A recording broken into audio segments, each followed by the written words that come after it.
శంఖము చేరి శైలతనయాస్తన దుగ్ధములానువేళ బాల్యాంక విచేష్ట తొండమున నవ్వలి చంగబళింపబోయి ఆ వంక కుచంబుగానక హైవల్లభుహారముగాంచి వే మృణాలంకుర శంకనంటడు గజాస్యుని గొల్తున భీష్ట సిద్ధికై పుట్టంబుట్ట శరంబునన్ మొలవ నంభోయాన పాత్రంబునన్ నెట్టంగల్గను గాళి కొల్వను పురాణింబందురంకొండి మీదట్టే వెంట చరింతు తత్సరణి నాకీవమ్మ యోయమ్మ మేల్పట్టున్నా కగుమమ్మ నమ్మితి జుమే బ్రాహ్మీ దయాంబోనిధి నమ శివాభ్యాం నవయౌవనాభ్యాం పరస్పరాశ్లిష్టవపుర్ధరాభ్యాం నగేంద్రకన్యాం వృషకేతనాభ్యాం నమో నమ శంకర పార్వతీభ్యాం గురుపాఠీనమవై జలగ్రహమవై కోలంబవై శ్రీనృకేసరి వై భిక్షుడవై హయాననుడవై ష్మాదేవతాభర్తవై ధరణీనాథుడవై దయాగుణ గణోదారుండవై లోకముల్ పరిరక్షించిన నీకు మృకెదను ఇలా భారంబు వారింపవే కృష్ణద్వైపాయనం వ్యాసం సర్వలోకహితే రతం వేదాబ్జ భాస్కరం వందే శమాది నిలయం మునిం అఖండమండలాకారం వ్యాప్తం యేన చరాచరం తత్పదం దర్శితం యేన తస్మై శ్రీ గురవే నమః. ఓం శ్రీ మహాగణాధిపతయే నమః. శ్రీ మహాసరస్వత్యై నమః. శ్రీ ఉమామహేశ్వరాయై నమః. శ్రీకృష్ణ పరబ్రహ్మణే నమః. శ్రీ గురుభ్యో నమః. మాతృదేవో భవ, పితృదేవో భవ, ఆచార్యదేవో భవ, అతిథిదేవో భవ.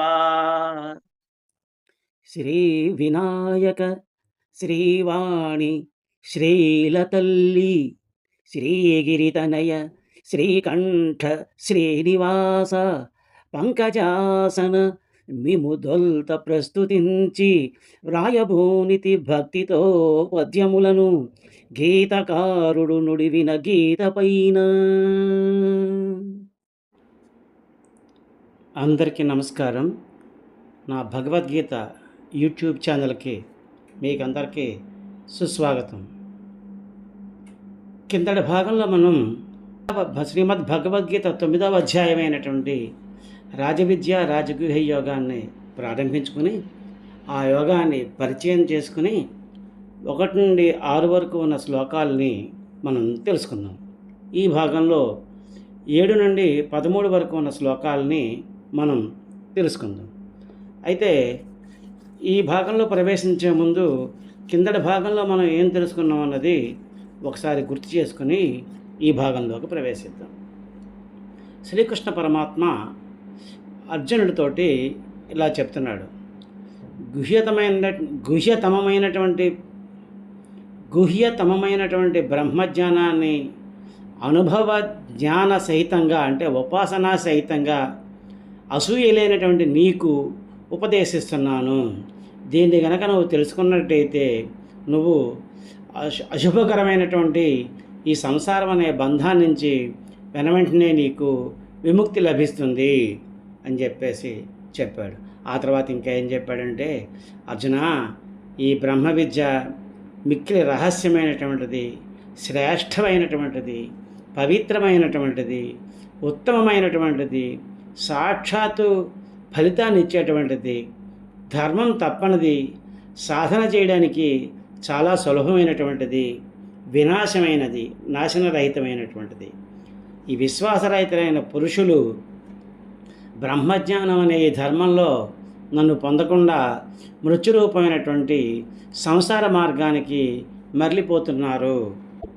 అతీంద్రియ స్వరూపుడిని అంటే ఇంద్రియాలకు కనబడినటువంటి వాడిని, కారణభూతుడని అంటే సృష్టికి కారణభూతుడిని అయినటువంటి నేను ఈ విషయం అంతా వ్యాపించి ఉన్నాను. సకల జీవకోటి కూడాను నాలోనే ఉంది, కానీ నేను వాస్తవంగా వాటి వందు ఉండటం లేదు. ఈశ్వర సంబంధమైన నా యోగాన్ని చూడు. ఈ ప్రాణులు నా యందు ఉండటం లేదు. నా స్వరూపం ప్రాణులను పోషించేది భరించేది అయినా నా ఆత్మ ఈ ప్రాణులందు లేదు. అంతటా వ్యాపించే గాలి నిత్యం ఆకాశంలో ఉండే విధంగా ఈ సకల ప్రాణులు నా యందు ఉన్నాయని గ్రహించు. గాలికి ఆకాశం ఎలా ఆధారమో అదేవిధంగా నేను ఈ ప్రాణులన్నిటికీ ఆధారము అని చెప్పాడు. అంతవరకు మనం కిందటి భాగంలో తెలుసుకున్నాం. ఇప్పుడు ఈ భాగంలో మిగతా 7వ శ్లోకం నుంచి తెలుసుకుందాం. ఓం శ్రీ పరమాత్మనే నమః. శ్రీమద్భగవద్గీత అథ 9వోऽధ్యాయः. రాజవిద్యా రాజగుహ్యయోగः. ఇప్పుడు 7వ శ్లోకాన్ని తెలుసుకుందాం. సర్వభూతాని కౌంతేయ ప్రకృతిం యాంతి మామికాం కల్పక్షయే పునస్తాని కల్పాదౌ విసృజామ్యహం. శ్లోకం మళ్ళీ ఇంకొకసారి. సర్వభూతాని కౌంతేయ ప్రకృతిం యాంతి మామికాం కల్పక్షయే పునస్తాని కల్పాదౌ విసృజామ్యహం. ఈ శ్లోకం యొక్క పదవే భాగం తెలుసుకుందాం. సర్వభూతాని కౌంతేయ ప్రకృతిం యాంతి మామికాం కల్పక్షయే పునః తాని పునస్తాని అవుతుంది. కల్పాదౌ విసృజామి అహం విసృజామ్యహం అవుతుంది. ఇప్పుడు ఈ పదాలన్నిటికీ అర్థాలు తెలుసుకుందాం. సర్వభూతాని అన్ని ప్రాణులు, కౌంతేయ అర్జున, ప్రకృతిం త్రిగుణాత్మకమైనటువంటి మాయలో, యాంతి కలిసిపోతున్నాయి, మామికాం నా యొక్క, కల్పక్షయే ప్రళయకాలంలో, పునః మరలా, తాని ఆ ప్రాణులన్నిటినీ, కల్పాదౌ సృష్టి కాలంలో, విసృజామి సృష్టిస్తున్నాను, అహం నేను. అంటే ఏం చెప్తున్నాడు అన్నమాట శ్రీకృష్ణ పరమాత్మ. కల్పం ముగిసినప్పుడు అంటే ప్రళయకాలంలో నా యొక్క త్రిగుణాత్మకమైనటువంటి మాయలో ఈ ప్రాణులన్నీ కలిసిపోతున్నాయి అర్జున అని చెప్పాడు. మళ్ళీ సృష్టి కాలంలో అవే ప్రాణులని నేను తిరిగి సృష్టిస్తున్నాను. కల్పం మళ్ళీ ప్రారంభమైనప్పుడు నేను వాళ్ళందరినీ ఆ జీవులన్నింటినీ తిరిగి సృష్టిస్తున్నాను అని చెప్పాడు. ఈ శ్లోకం పైనటువంటి పద్యాన్ని చూద్దాం ఇప్పుడు. ప్రళయకాలమున సకల ప్రాణులన్నీ నాదు మాయయందు కలియునయ్య, మరల ప్రాణులన్నీయు నా చేత వదలబడుచు, జగతి కల్పాది సమయాన జనన ముందు. పద్యం మళ్ళీ ఇంకొకసారి. ప్రళయకాలమున సకల ప్రాణులన్నీ నాదు మాయయందు కలియునయ్య, మరల ప్రాణులన్నీయు నా చేత వదలబడుచు, జగతి కల్పాది సమయాన జనన ముందు. భావం. అర్జున, ప్రళయకాలంలో ఈ ప్రాణులన్నీ త్రిగుణాత్మకమైనటువంటి నా మాయలో లీనమైపోతున్నాయి. మళ్ళీ కల్పారంభంలో అంటే సృష్టి కాలంలో నేను వాటిని తిరిగి సృష్టిస్తున్నాను అని చెప్పాడు. ఆ తర్వాత ఇంకా ఏం చెప్పాడన్నది ఈ 8వ శ్లోకంలో చూద్దాం. ప్రకృతిం స్వామవష్టభ్య విసృజామి పునః పునః, భూతగ్రామమిమం కృత్స్నం అవశం ప్రకృతేర్వశాత్. శ్లోకం మళ్ళీ ఇంకొకసారి. ప్రకృతిం స్వామవష్టభ్య విసృజామి పునః పునః, భూతగ్రామమిమం కృత్స్నం అవశం ప్రకృతేర్వశాత్. ఈ శ్లోకం యొక్క పద విభాగం చూద్దాం.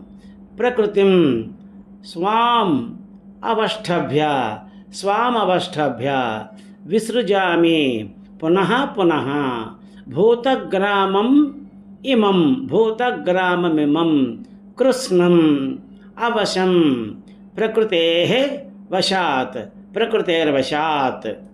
ఇది ఈ శ్లోకం యొక్క పద విభాగం. ఇప్పుడు ఈ పదాలకి అర్థాలు తెలుసుకుందాం.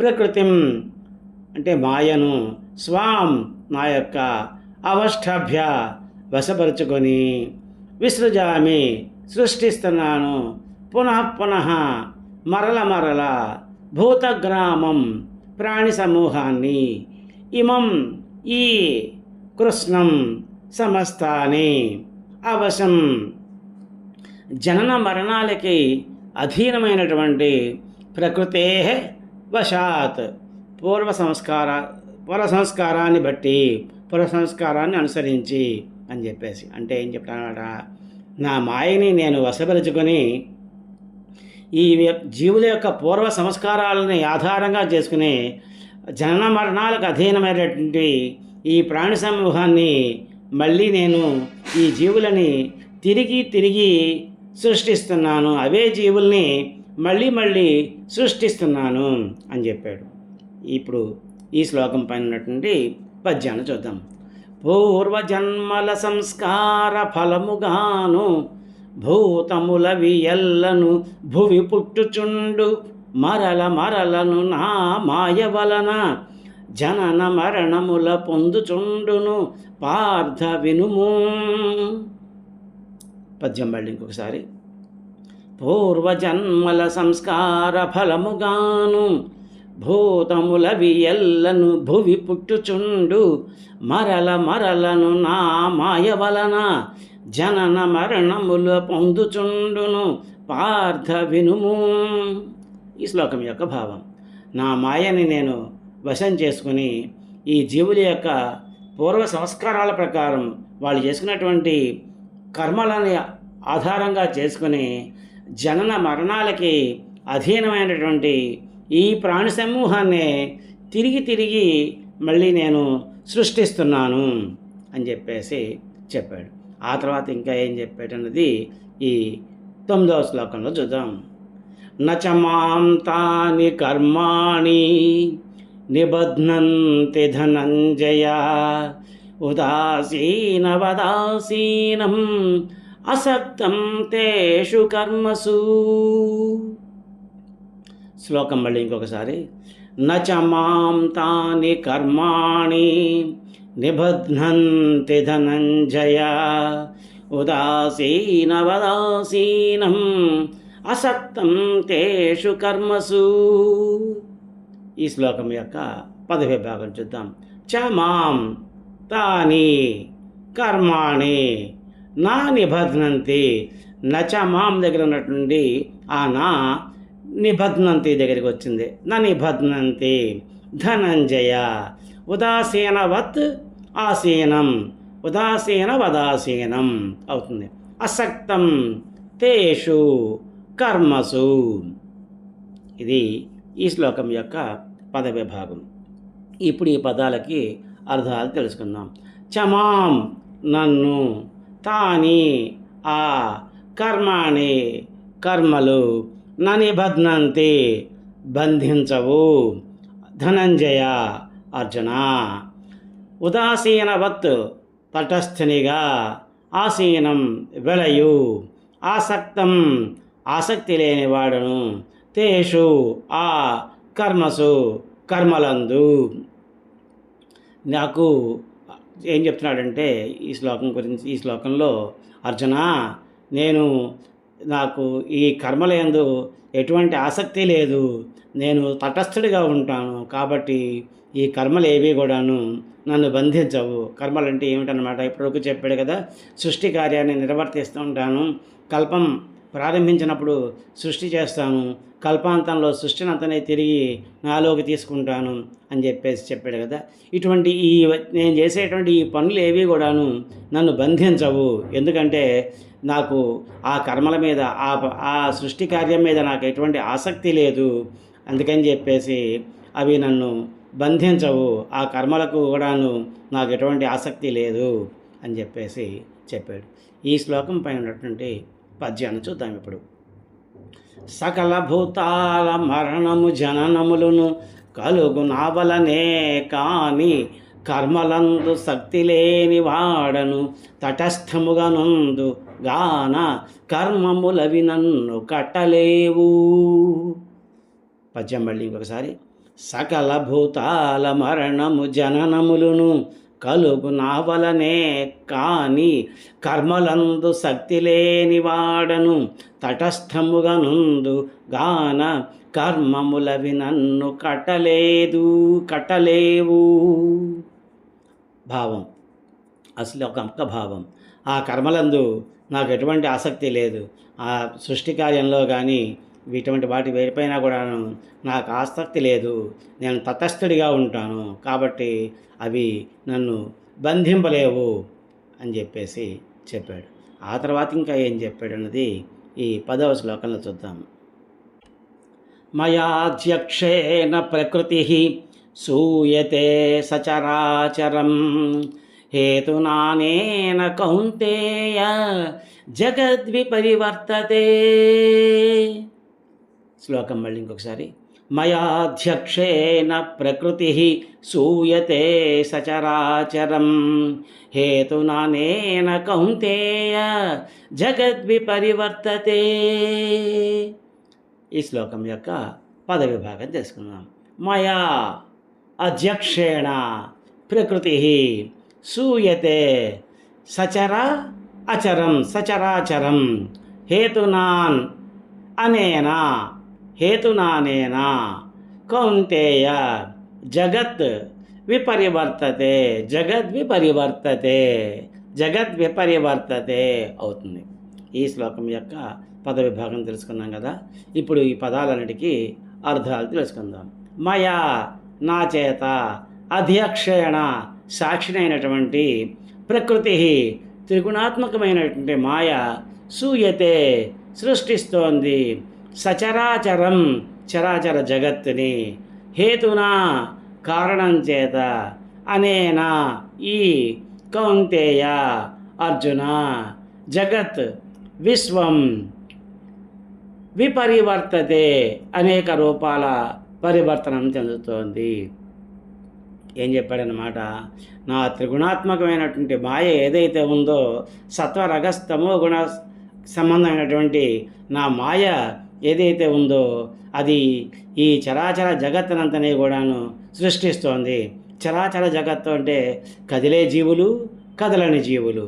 అందుకని చెప్పేసి ఈ కారణంగానే వ్యక్తము అవ్యక్తమైనటువంటి ఈ జగత్తు అనేక రూపాల్లోకి పరివర్తనం చెందుతోంది. వ్యక్తము అవ్యక్తము అంటే కల్పాదౌ విసృజామ్యహం కల్పక్షయే పునస్తాని అన్నాడు కదా. అంటే కల్పం ప్రారంభించినప్పుడు అది వ్యక్తం అవుతోంది, కల్పం అయిపోయినప్పుడు కల్పాంతంలో అది మళ్ళీ అవ్యక్తం అవుతుంది. అంటే వ్యక్తం అవడం అంటే కనిపిస్తూ ఉండడం, అవ్యక్తం అంటే మళ్ళీ లీనమైపోవడం.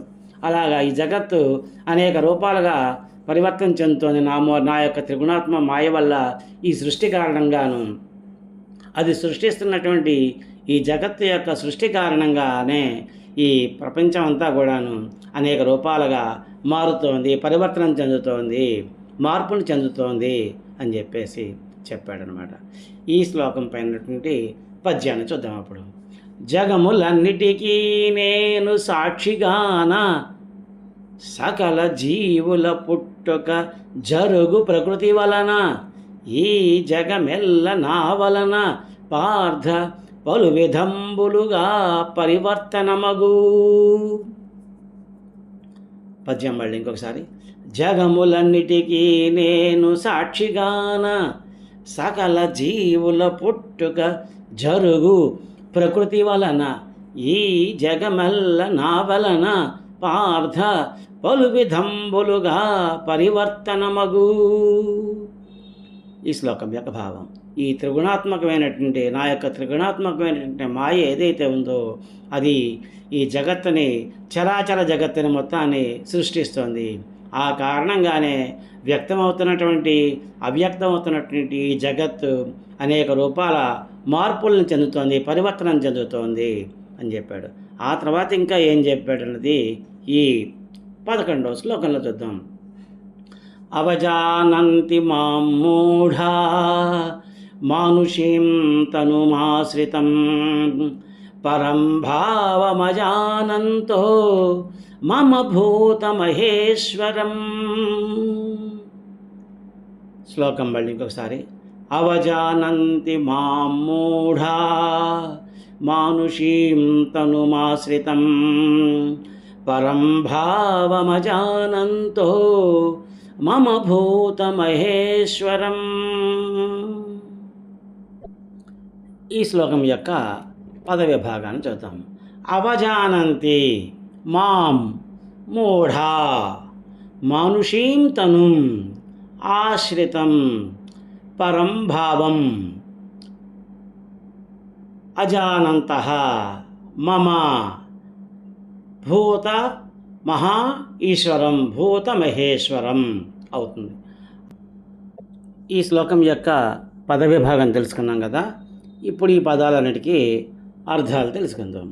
అవజానంతి అవమానిస్తున్నారు, మాం నన్ను, మూఢా మూఢచిత్తులు, మానుషీం తనుం మానవదేహాన్ని ఆశ్రితం ధరించిన, పరంభావం పరమతత్వాన్ని అజానంతః ఎరగకుండా, మమ నా భూతమహా ఈశ్వరం భూతమహేశ్వరం సర్వభూతేశ్వరుడునైనా.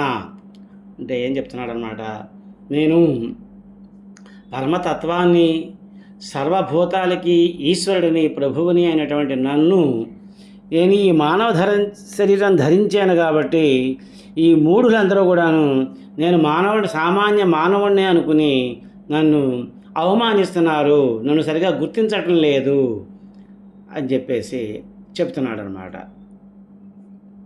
ఈ శ్లోకం పైన ఉన్నటువంటి పద్యాన్ని చూద్దాం. అన్ని ప్రాణులను యమించు వాడనగుచు మనుజ దేహాననున్న నా మహిమ తత్వమెరుగగాలేని మూఢజనులు జగతిని నన్ను లెక్క చేయకనుంద్రు నరవరేణ్య. పద్యం మళ్ళీ ఇంకొకసారి. అన్ని ప్రాణుల నియమించు వాడనగుచు మనుజ దేహాననున్న నా మహిమ తత్వమెరుగగాలేని మూఢజనులు జగతిని నన్ను లెక్క చేయకనుంద్రు నరవరేణ్య. అర్జున, నేను నిత్య శుద్ధ బుద్ధ ముక్త స్వభావుడిని, సర్వాత్మ స్వరూపుడిని, సర్వేశ్వరుడిని అయినా ఈ మానవ దేహాన్ని ధరించి ఉన్నాను. కానీ ఈ మానవ దేహాన్ని నేను ధరించి ఉన్నాను కాబట్టి నా యొక్క పరమస్వరూపాన్ని తెలుసుకోలేనటువంటి ఆ మూఢ మనసులో ఉన్నవాళ్ళు నన్ను సామాన్య మానవుడిగా భావించి అవమానిస్తున్నారు అని చెప్పేసి చెప్పాడనమాట. ఆ తర్వాత ఇంకా ఏం చెప్పాడన్నది ఈ 12వ శ్లోకంలో చూద్దాం.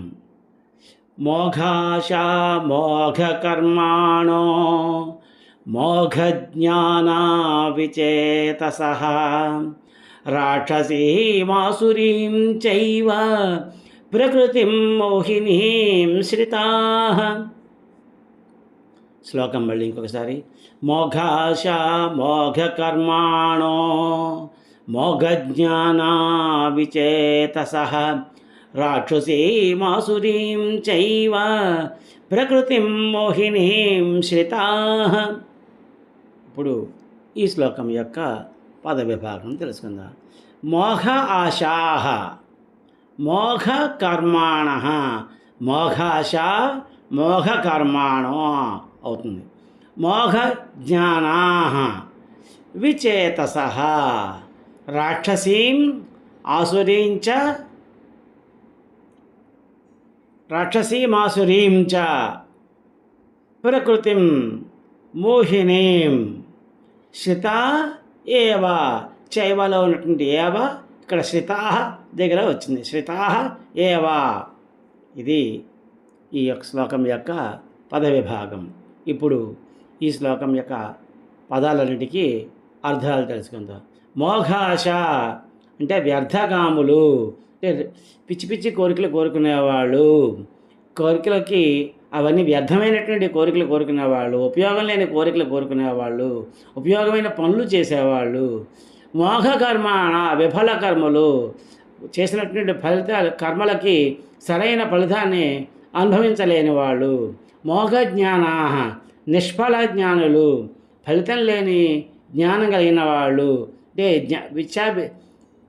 యుక్తాయుక్త విచక్షణ జ్ఞానం లేనటువంటి వాళ్ళు, విచేత సహా వివేక శూన్యులు, వివేకం లేని వాళ్ళు, అటువంటి వాళ్ళందరూ రాక్షసీం, రాక్షసము అంటే తామసకు సంబంధించినటువంటిది, ఆసురీంచ అసురం అంటే రాజస్థానికి సంబంధించినటువంటి, ప్రకృతిం స్వభావాన్ని, మోహిని మోహకరము, శ్రితా ఏవ ఆశ్రయించిన వారు అగుచు నన్ను అవమానిస్తున్నారు అని చెప్పేసి చెప్తున్నాడు. అంటే ఏం చెప్తున్నాడు అనమాట, వ్యర్థమైనటువంటి కోరికలు కోరుకునేవాళ్ళు, వ్యర్థమైనటువంటి కర్మలు చేసేవాళ్ళు, వ్యర్థమైనటువంటి జ్ఞానం కలిగిన వాళ్ళు, వివేకమే లేనటువంటి వాళ్ళు, అటువంటి వాళ్ళందరూ కూడాను తామసము రాజసము స్వభావమైనటువంటి రాక్షస ఆసురీ స్వభావాన్ని, మోహకరమైనటువంటి ఈ రాక్షస స్వభావాన్ని, లేకపోతే తామస స్వభావాన్ని, లేక ఆసురీ స్వభావాన్ని, రాజస స్వభావాన్ని ఆశ్రయించిన వాళ్ళు అవుతూ నన్ను అవమానిస్తున్నారు. వీళ్ళు నన్ను అవమానించడానికి గల కారణం ఏమిటంటే, వీళ్ళు కోరికలన్నీ పిచ్చి కోరికలు, వ్యర్థమైన కోరికలు, అలాగే వీళ్ళు చేసే కర్మలన్నీ కూడా విఫలమైనటువంటి కర్మలు, వీళ్ళకి సరైన జ్ఞానం లేదు, వివేకం లేదు. కాబట్టి వీళ్ళు ప్రకృతితో కూడినటువంటి ఈ వాళ్ళ యొక్క ప్రకృతి స్వభావాలను అనుసరించి మోహకరమైనటువంటి ఈ తామస రాజస గుణాలతోటి ఈ గుణాలను ఆవహించుకుని ఆశ్రయించి వాళ్ళు నన్ను అవమానిస్తున్నారు అని చెప్పేసి చెప్పాడనమాట. ఇప్పుడు ఈ శ్లోకం పైనటువంటి పద్యాన్ని చూద్దాం. వ్యర్థకర్ముల అజ్ఞానులు, వ్యర్థకాములును, వివేకశూన్యులు, మూర్ఖులు, తగ రాక్షసాసుర విమోహ ప్రకృతినాశ్రయమునంది, ఇంచుకైనను నన్ గౌరవించకుంద్రు. పద్యం మళ్ళీ ఇంకొకసారి. వ్యర్థకర్ముల అజ్ఞానులు, వ్యర్థకర్ములు అజ్ఞానులు, వ్యర్థకాములును, వివేకశూన్యులు, మూర్ఖులు, తగ రాక్షస ఆసుర విమోహ ప్రకృతినాశ్రయమునంది, ఇంచుకైనను నన్ గౌరవించకుంద్రు. ఈ శ్లోకం యొక్క భావం: వ్యర్థకాములు, విఫల కర్ములు, నిష్ఫల జ్ఞానులు, వివేకశూన్యులు, తామసాన్ని రాజసాన్ని మోహకరమైనటువంటి ఆ స్వభావాన్ని ఆశ్రయించి నన్ను అవమానిస్తున్నారు. ఈ కారణాల వల్ల వాళ్ళు నన్ను అవమానిస్తున్నారు అని చెప్పేసి చెప్తున్నాడు.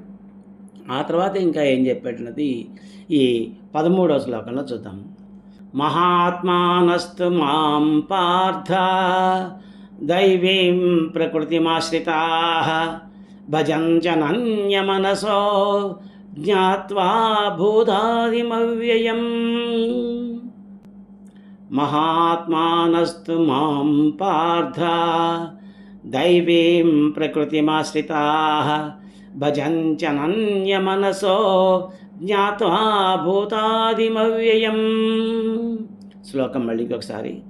మహాత్మానస్తు మాం పార్థ దైవీం ప్రకృతిమాశ్రితాః భజంచనన్యమనసో జ్ఞాత్వా భూతాదిమవ్యయం. ఇప్పుడు ఈ శ్లోకం యొక్క పదవిభాగం తెలుసుకుందాం.